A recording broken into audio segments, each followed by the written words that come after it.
Dadasi, siz kirib ketavering, men o'zim yetib olaman. Dadasi, kiravering siz uyga. Men o'zim ishga borib yetib olaman. Sekin bo'ldi, dadasi. To'xtaydi. Bo'ldi, to'xtadi. Shavkat. Yaxshimisan? Do'stim, qalaysan? Tuzingmisan? Nimaga? Nima bo'ldi? Kelin shonasiga borish kerakmi? Bo'ldi. Hop. Xavotir olma, o'zim olib boraman. Kelin, yuring, o'tiring, ketdik. Yuring.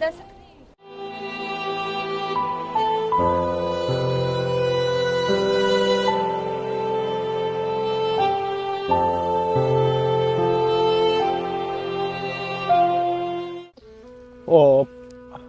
Ana yetib keldik. Qancha bo'ldi? Qiziqmisiz?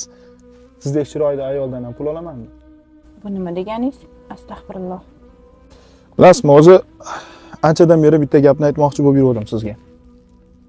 O'sha soqov, nogiron bo'lib qolgan eringiz bilan nima qilasiz? Hali yosh bo'lsangiz, meni sizda ko'nglim bor. Keyinchi? Keyin kamko'slaringizni o'zim qilib beraman. Indamay ishga borib kelaverasiz. Hech kim bilmaydi.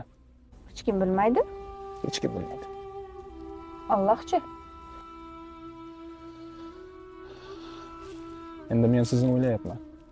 Erim seni qiyomatli do'stim deb ishonardi. Marras. Alloh kifoya qilsin.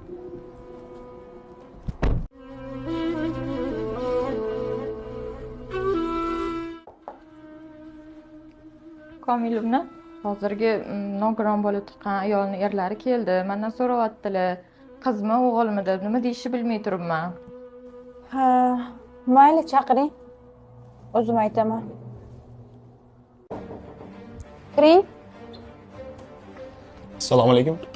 Kelin. Siz? O'zingiz doyalik qilibsiz-da. Ha, men. Allohning chevarligini qarang. Tinchlikmi? Allohning va'dasi bor. Kimki men yaratgan mahluqotlarning ustidan kulsa, ularning avlodidan chiqarmaguncha qo'ymayman degan. Tushunmadim. Bu bilan nima demoqchisiz?